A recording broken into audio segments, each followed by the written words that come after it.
Assalamualaikum warahmatullahi wabarakatuh. Kembali lagi bersama saya Herdiesel Santoso. Pada kesempatan kali ini, saya akan melanjutkan tutorial membuat sistem pengambilan keputusan berbasis kasus atau case-based reasoning dengan menggunakan bahasa pemrograman Python. Setelah di video saya yang pertama, saya membahas tentang teori sistem pendukung keputusan berbasis kasus dengan mengambil contoh kasus diagnosis penyakit hipertensi dan diagnosis permasalahan perusahaan. Selanjutnya, kita akan mengimplementasikan penyelesaian permasalahan tersebut dengan menggunakan bahasa pemrograman Python. Untuk teman-teman yang belum paham tentang sistem pendukung keputusan berbasis kasus atau CPR, bisa menyaksikan video saya yang pertama. Ada baiknya juga bagi teman-teman yang belum familiar dengan bahasa pemrograman Python, silahkan belajar terlebih dahulu dasar-dasar pemrograman Python. Untuk text editor, saya menggunakan Google Colab. Bagi teman-teman yang menggunakan text editor lain, seperti VS Code dan Sublime, silahkan untuk menyesuaikan.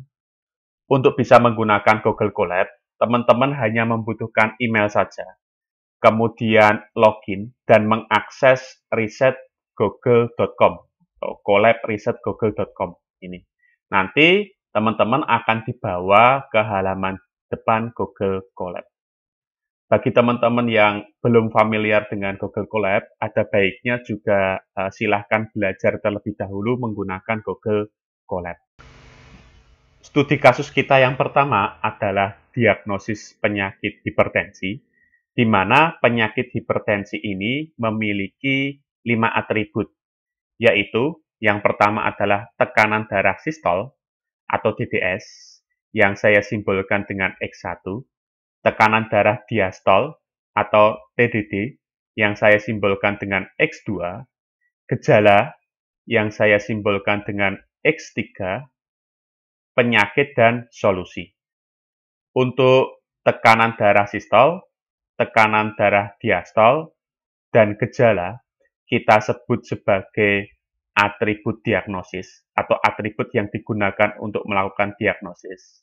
Sementara untuk penyakit dan solusi merupakan atribut hasil atau atribut yang dihasilkan dari proses diagnosis.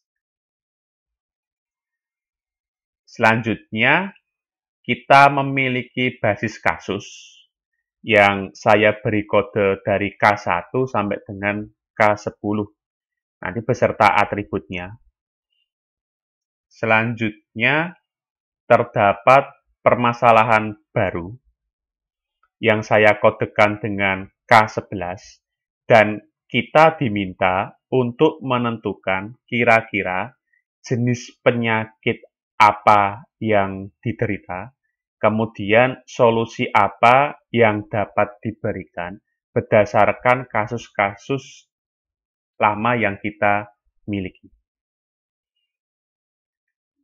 Untuk menghitung nilai kemiripan antara kasus baru dengan seluruh kasus yang ada di basis kasus, kita menggunakan rumus atau algoritma nearest neighbor yang rumusnya seperti ini.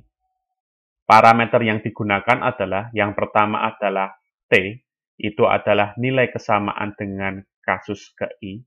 Kemudian NX, kalau di sini karena kita memiliki 3 atribut, berarti ada NX1, NX2, NX3. Yaitu banyaknya kesamaan subjek pada objek X ke N ya. Jadi kalau X1 ya banyaknya kesamaan subjek X pada objek X1 itu. Nah, kemudian ada N atau banyaknya elemen pada basis kasus gitu. Nah, banyaknya elemen itu nanti dihitung dari kasus-kasus yang lama ya. Jadi misalkan untuk K1 ini, banyaknya elemen adalah 1, 2, 3, 4, 5. Kemudian untuk menyelesaikan persoalan tersebut, kita bandingkan nilai kasus baru dengan seluruh kasus yang ada pada basis kasus. Nanti kita akan dapatkan nilai similaritas untuk setiap kasus ini yang disimpan dalam variabel T. Setelah kita dapatkan seluruh nilai similaritas dalam basis kasus, selanjutnya kita cari nilai similaritas yang paling tinggi dengan cara mengurutkan semua nilai similaritas dari yang terkecil sampai yang terbesar. Jadi, kita urutkan nanti nilai similaritas yang paling kecil sampai nilai similaritas yang paling besar. Kalau pada kasus ini, nilai similaritas tertinggi itu didapatkan pada kasus ke-8. Nilainya 0,8. Sehingga kesimpulannya, diagnosis untuk kasus ke-11 adalah hipertensi tingkat 2 yang disimbolkan dengan C ya, dengan tingkat kemiripan 80%, serta solusi yang diberikan adalah pemberian obat hipertensi atau yang disimbolkan dengan S7. Oke, selanjutnya kita akan mengimplementasikan permasalahan ini dengan menggunakan bahasa pemrograman Python. Langkah pertama yang harus kita lakukan adalah merepresentasikan basis kasus dan kasus baru yang kita miliki. Representasi yang saya pilih adalah menggunakan model frame, karena model ini yang paling mudah nantinya untuk diolah. Dalam model frame, kasus direpresentasikan dalam bentuk susunan dinamis yang memiliki key dan value. Key nanti adalah atributnya, misalkan bisa TDS ini yang tadi saya simbolkan dengan X1 ya, sedangkan value adalah nilainya. Nilainya ya 1, 2, ini. Kalau untuk gejala ya K-nya berarti nanti adalah gejalanya atau X3 ini, kemudian value-nya ya G1, G2, G3. Itu. Untuk TDS dan TDD, saya rasa nanti mudah untuk merepresentasikannya ya. Tetapi untuk gejala ini nanti, kita harus merepresentasikannya lagi dalam bentuk yang dinamis. Itu karena gejala ini kan jumlahnya atau nilainya kan nanti kan berbeda-beda ya. Kalau yang kasus pertama ini, gejalanya ada 3. Kalau yang kasus kedua itu gejalanya ada 2. Kalau yang kasus ketiga kan gejalanya juga ada 3. Jadi gejalanya ini nanti jumlahnya bisa berbeda-beda. Makanya untuk gejala ini nanti kita harus representasikan dengan menggunakan tipe data dinamis lagi. Nah, dalam bahasa pemrograman Python, tipe data yang cocok untuk representasi bentuk frame adalah dictionary. Kita tahu di dalam bahasa pemrograman Python ada bermacam-macam tipe data dinamis yang bisa kita gunakan. Ada list, ada set, ada tuple, ada dictionary.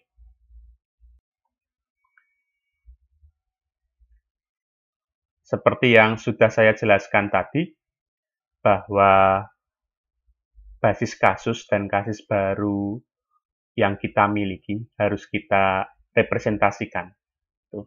Di sini saya memilih representasi bentuk frame ya yang saya wujudkan dalam tipe data dinamis, yaitu menggunakan dictionary. Nanti bentuknya menjadi seperti ini. Ini untuk data kasus dan ini untuk kasus baru. Misalkan untuk kasus 1 atau K1, dia akan memiliki data ini, memiliki atribut, memiliki value ya ini.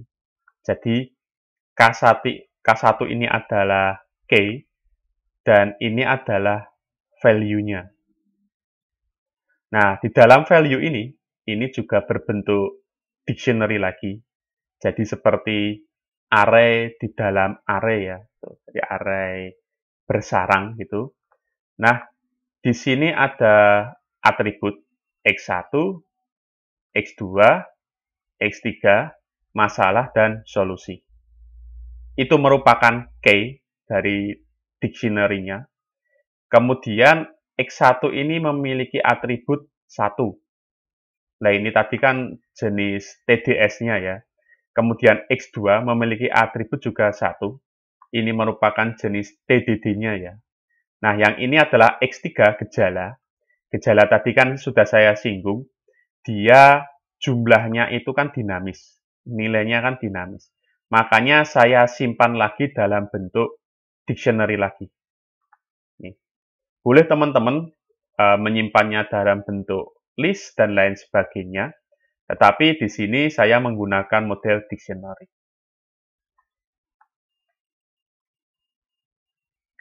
Berarti untuk X3 atau gejala ini, nilainya adalah G1, G2, G3. Value-nya adalah G1, G2, G3. Untuk atribut X3, untuk kasus 2 ini, nilainya adalah G2 dan G4. Jadi seperti itu. Kemudian ada atribut masalah dengan nilainya atau value-nya adalah A. Kemudian ada atribut solusi yang nilai atau value-nya adalah S1. Nah, ini adalah representasi dari basis kasus ke dalam bentuk dictionary Python. Saya akan sedikit membahas perintah-perintah yang berkaitan dengan dictionary yang akan kita gunakan nanti. Yang pertama adalah perintah case. Perintah ini untuk mendapatkan kunci atau key dari dictionary. Misalkan ya, kita ingin mendapatkan nilai K1, K2, K3, K4, K5 dari variabel data ini. Maka perintahnya adalah print data.case. Seperti ini. Nah, misalkan kita cetak ya, kita jalankan. Jangan lupa bahwa untuk bisa menggunakan Google Colab ini, teman-teman harus terkoneksi internetnya. Oke, sudah. Nah, ini berarti saya mendapatkan ini ya, key-nya K1, K2, K3, K4, K5, K6, K7, K8, K9, K10. Jadi perintah case itu untuk mendapatkan kunci dari dictionary-nya. Kemudian ada perintah values. Perintah ini berguna untuk mendapatkan nilai atau value dari dictionary. Misalkan pada kasus baru ini, ada key atau atribut X1, dia punya value 2. Ada atribut X2, dia punya value juga 2. Ya. Ada atribut X3, dia juga punya value. Value-nya adalah berbentuk dictionary lagi. Ini kan. G5 dan G8. Nah, untuk mencetak misalkan value-value ini, kita bisa menggunakan perintah values. Kalau misalkan untuk variabel data, pada K1, dia memiliki value berupa dictionary. Seperti ini. Oke, langsung saja ya, kita coba print data values.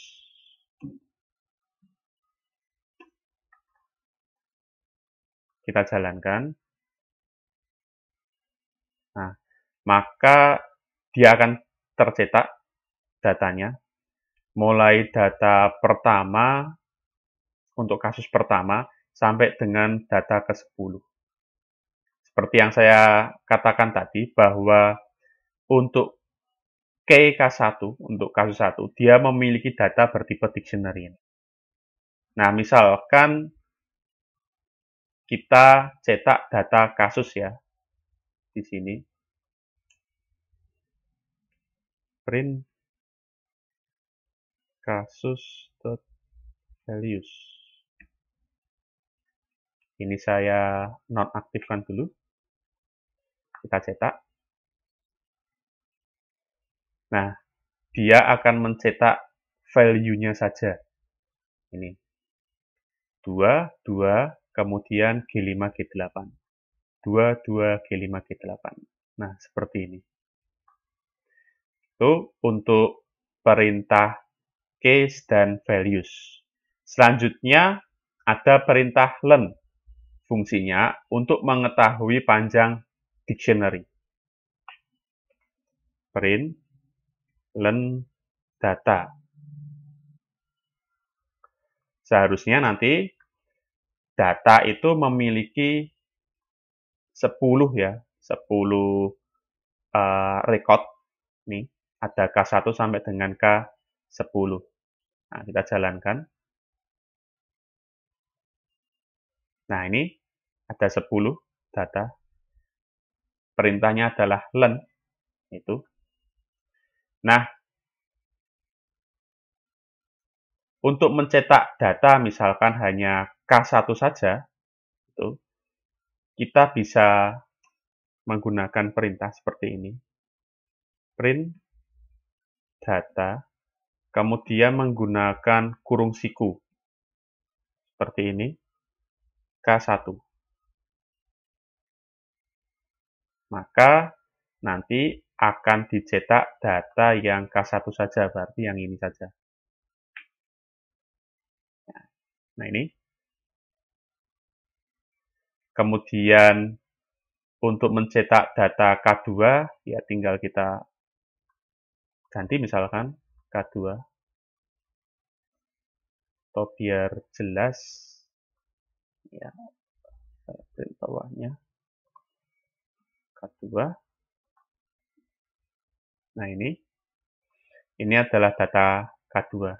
Ini adalah data K1. Selanjutnya, misalkan yang penting lagi berhubungan dengan dictionary adalah kita akan mencetak data K1, tapi hanya atribut atau key X1 saja, atau atribut TTS saja. Maka perintahnya adalah print data, kita gunakan kurung siku, K1, kemudian kurung siku lagi untuk X1. Nanti ketika dieksekusi, harusnya nilainya adalah 1. Kita jalankan. Nah, nilainya adalah 1. Kalau misalkan data dari K1 X3 tuh.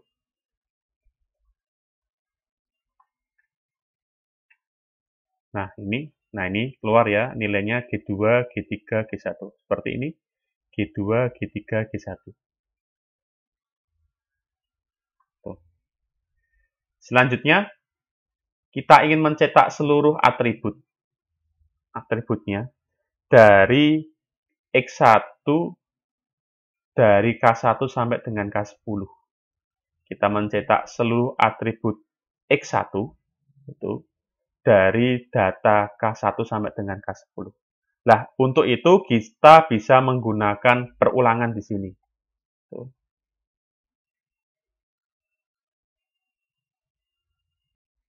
Kita gunakan for, kita tampung dalam variabel value in data.values. Kenapa kita menggunakan data value?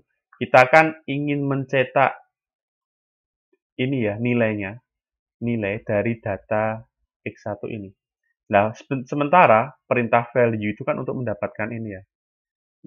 Nilai value dari setiap kasus ini. Nah,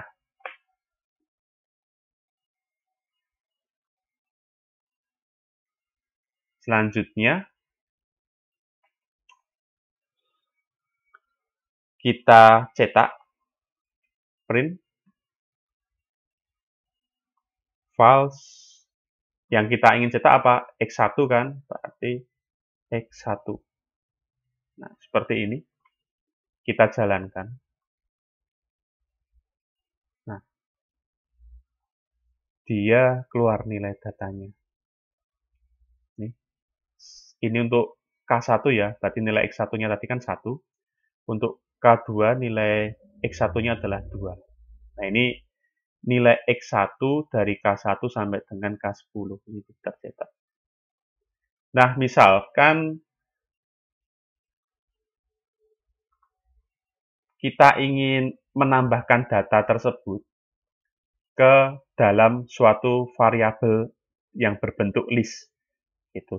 Maka kita bisa gunakan perintah yang namanya append. Append.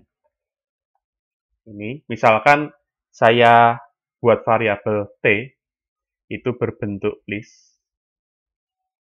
Di sini saya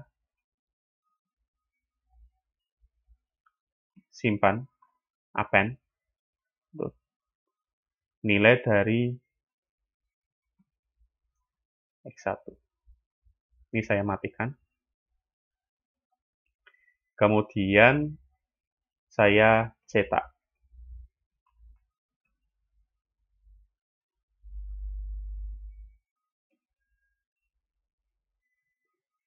Nah, seperti ini.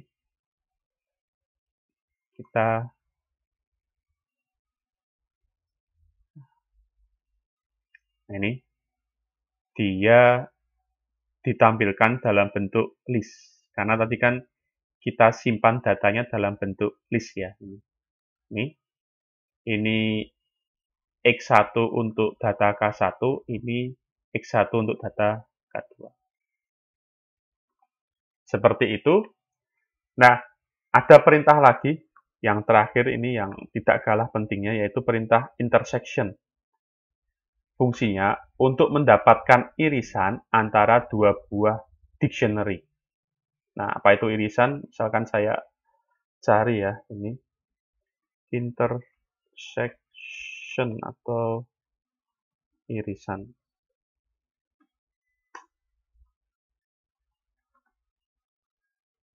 Nah, irisan itu seperti ini ya, kita memiliki dua buah dictionary, yaitu A dan B. A itu memiliki anggota, B itu juga memiliki anggota. Nah, kita ingin mendapatkan anggota yang merupakan bagian dari A dan juga bagian dari B. Nah, kalau digambarkan bagian dari A dan bagian dari B yang ini, yang diasir warna biru ini ya, warna biru ini. Tuh.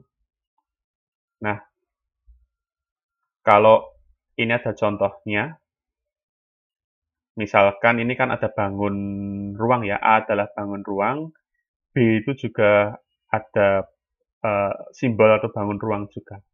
Maka irisan A, irisan B itu ya yang ada di A dan yang ada di B. Yang ada di A dan yang ada di B apa? Yang pertama adalah ini ya, ini segi 5. Ini. Yang kedua adalah ini adalah segi 4. Ini. Ini yang sama ini. Nah, itu adalah irisan. Di dictionary kita bisa melakukan irisan atau melakukan intersection itu dengan perintah intersection. Misalkan saya memiliki dua buah variabel atau dua buah dictionary. Dictionary pertama adalah A, itu nilainya anggotanya adalah G8 dan G9. Kemudian B, itu nilai anggotanya adalah G5 dan G8. Kalau lihat secara sekilas, itu nanti hasil intersection-nya, hasil irisannya, itu adalah G8. Kan yang sama adalah G8 ya. Nah, perintahnya adalah, misalkan saya tampung dalam variabel C, A intersection B. Kemudian saya cetak C-nya. Nah, ini hasilnya adalah G8.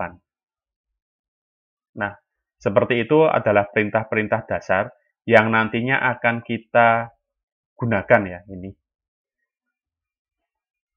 Jadi, ada baiknya teman-teman yang belum paham tentang dictionary, nanti silahkan belajar lagi tentang tipe data dictionary ini. Kita lanjut ke implementasi. Untuk langkah-langkahnya, saya mengikuti langkah-langkah pada algoritma Nearest-Neckboard yang tadi sudah kita bahas.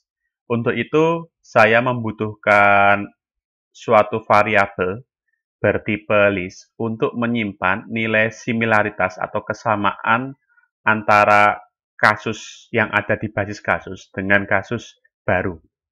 Saya simbolkan dengan T bertipe data list.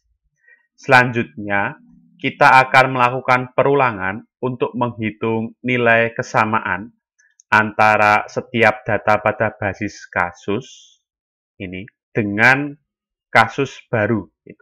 Kita akan melakukan perulangan untuk menghitung nilai kesamaan setiap data atau setiap value pada basis kasus dengan kasus baru.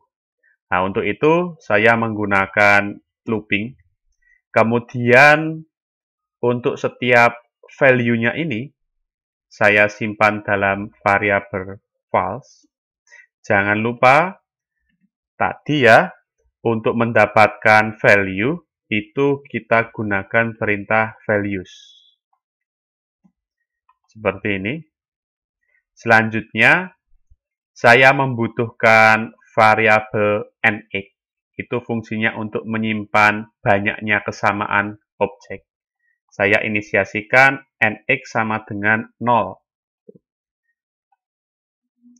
Kemudian, saya juga membutuhkan variabel n. Itu fungsinya untuk menyimpan banyaknya elemen pada basis kasus. Saya inisiasikan n sama dengan 0. Nah, langkah selanjutnya, mencocokkan nilai setiap atribut yang ada pada basis kasus dengan kasus baru. Misalkan, kita cocokkan ya antara atribut X1 itu pada basis kasus pertama dengan X1 pada kasus baru. Nah, untuk mencocokkannya, saya gunakan perintah if. If false, ini adalah atribut pada basis kasus ya. Apa yang ingin kita cocokkan? X1. Kita cocokkan dengan apa? Kita cocokkan dengan kasus yang ada di kasus baru. Yang kita cocokkan adalah X1. Nah, seperti ini. Jika kasus yang ada di basis kasus itu dengan kasus yang ada di kasus baru, nilai X1-nya itu sama, maka kita berikan atau kita inisiasikan nx itu akan ditambah nilainya dengan 1. Gitu ya. Jika ini sama, maka nx kita tambahkan dengan 1. Jika tidak kan nilainya 0 kan, masih tetap 0, jadi tidak usah kita berikan perintah apa-apa. Untuk X1, itu kan jumlah elemennya 1 ya, kita tambahkan di sini, jumlah elemennya ditambahkan 1. Seperti ini.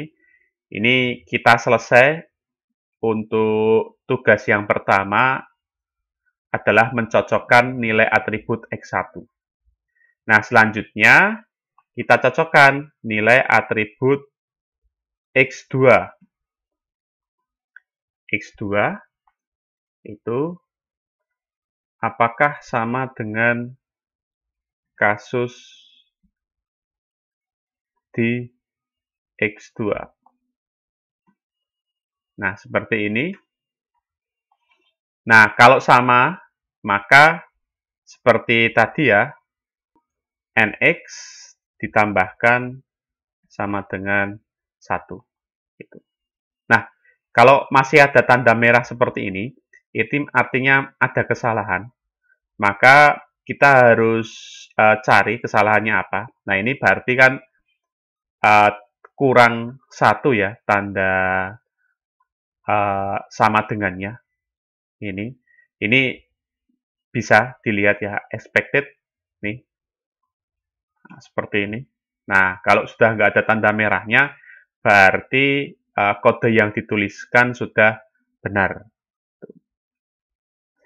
Karena jumlah elemennya untuk X1 dan X2 itu sama dengan 1, maka sama, ini juga kita tambahkan 1 untuk elemennya.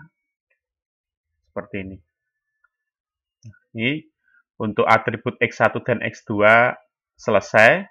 Selanjutnya untuk atribut gejala atau X3. Ini agak berbeda sendiri. Untuk mencocokkan atribut gejala, saya menggunakan irisan atau intersection ya, ini. Nah, perintahnya adalah kasus yang akan kita cocokkan adalah kasus di X3 itu kita intersection kan.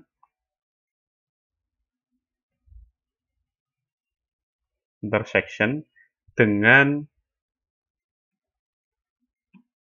kasus atau gejala yang ada di dalam basis kasus. Dalam hal ini adalah false X3. Seperti ini. Nah, selanjutnya yang ingin kita dapatkan adalah jumlah kasus yang sama, ya kan? Nah, ini nanti itu hasilnya adalah berbentuk set ya, berbentuk set. Berbentuk set sama seperti contohnya ini. Ini kan nanti hasilnya berbentuk set seperti ini. Dan yang ditulis adalah nama gejala yang sama. Nah, sementara yang kita butuhkan adalah jumlahnya. Nah, untuk mendapatkan jumlahnya, kita bisa menggunakan perintah len.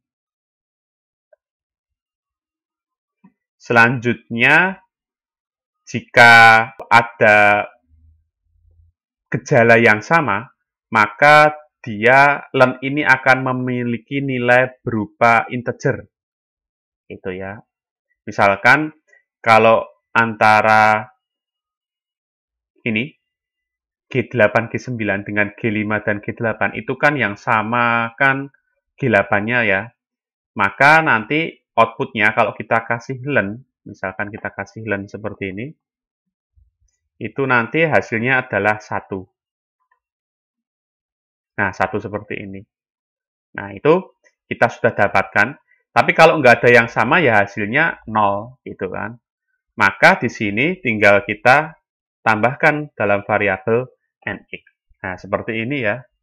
Jadi, nx nanti akan berisi jumlah gejala yang sama antara kasus baru dengan basis kasus. Itu. Nah, selanjutnya kita tambahkan juga jumlah elemennya. Ini. Jumlah elemen itu kan dihitung dari kasus yang lama ya, dari basis kasus ya. Makanya di sini saya menggunakan len juga, kita ambil dari variabel false. Ini X3. Nah, nanti dia akan ditambahkan nih sejumlah gejala pada atribut X3. Nah, ini kita sudah dapatkan semua, kita sudah hitung semua nilai kemiripan atau nilai jumlah nx-nya, jumlah nx, dan nilai elemennya atau n-nya. Selanjutnya kita tinggal hitung t-nya. Nah, t-nya tadi kan berbentuk list, maka bisa kita append-kan. Ini. Rumusnya tadi adalah nx dibagi dengan N. Seperti ini. Nah, sudah? Nah, kita coba untuk cetak dulu hasilnya T-nya. Apakah benar? Sudah benar. Print T.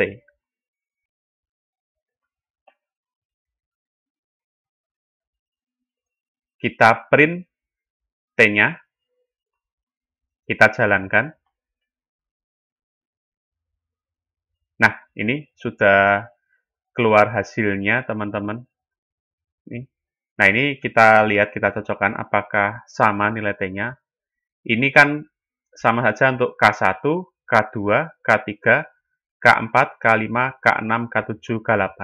Kalau dilihat sekilas, tadi yang paling bagus K8 ya, dan nilainya adalah 0,8. Jadi kemungkinan besar ini sudah benar. Itu.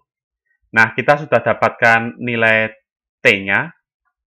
Selanjutnya adalah kita melakukan perankingan. Nah, di sini untuk melakukan perankingan, saya akan membuat variabel yang namanya rank. Rank itu tipenya adalah dictionary. Tipe datanya adalah dictionary. Saya akan mendapatkan key. Jadi nanti bentuknya kan ada K1 sama dengan 0,0, K2 0,25, K3 0,0, K4 0,75. Nah, seperti itu. Biar nanti kelihatan, misalkan 0,8 ini miliknya K siapa? Harusnya kan miliknya K8 ya. Kalau di sini kan nggak kelihatan. Nah, untuk mendapatkan K, jangan lupa tadi menggunakan perintah case. Nah, K-nya saya simpan dalam variabel K. Nah, di sini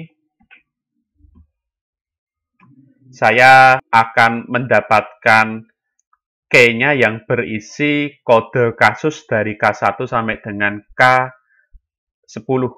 Itu. Nah, saya isi rank dengan K-nya. Jadi nanti isinya rank ini misalkan K1, K2, K3. Nah, selanjutnya T tadi kan sudah berisi nilai similaritasnya ya yang 0, 0,25 ini. Nah, ini juga saya masukkan, saya inisiasikan ke rank yang sudah ada kode kasusnya tadi. Nah, di sini saya butuh bantuan variabel lagi, namanya adalah I. Ini saya mulai dari 0. Kenapa dimulai dari 0? Karena ini kan tipe datanya list, jadi dia dimulainya, indeksnya itu dimulai dari 0. Berarti 0,0 ini indeksnya adalah 0, 0,25 ini indeksnya adalah 1, sampai yang terakhir nih 0,25 yang terakhir ini nanti indeksnya adalah 9. Jadi saya mulai dengan 0, itu ya. Dan nanti setiap satu array, I-nya akan saya tambahkan. Jadi di sini saya tambahkan I1. Nah, seperti ini. Nah, kemudian kita coba print rank-nya.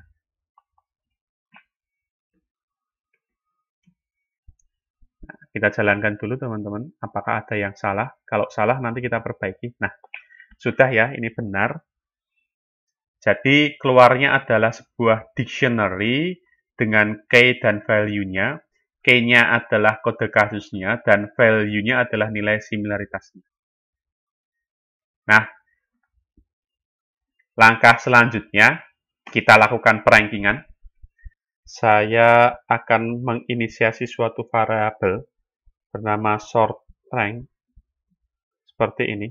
Nanti variabel sort rank ini akan berisi hasil nilai similaritas yang sudah terurut ya dari nilai tertinggi sampai dengan nilai terendah. Saya menggunakan perintah Python sorted untuk melakukan perankingan. Kemudian nanti saya simpan dalam sebuah list itu. yang terdiri dari value, nilainya, dan key-nya, atau kode kasusnya itu. Kemudian kita pecah menggunakan perintah for yang ranking, nilai rank ini yang sudah kita susun tadi.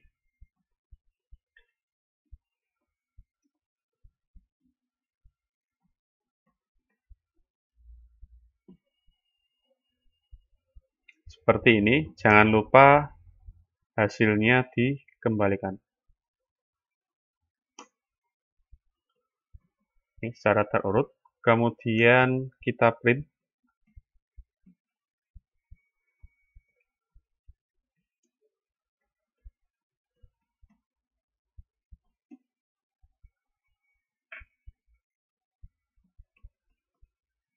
Oke, kita jalankan apakah ada yang salah atau tidak. Nah, ini kita dapatkan ya, ranking terurut. Jadi K8 itu adalah ranking pertama dengan nilai similaritas 0,8, kemudian diikuti K4 itu ranking kedua dengan nilai similaritas 0,75. Nah, dari hasil ini kan berbentuk list ya, nanti teman-teman bisa olah lagi sesuai dengan kebutuhannya. Nah, itu untuk studi kasus, diagnosis penyakit hipertensi. Itu.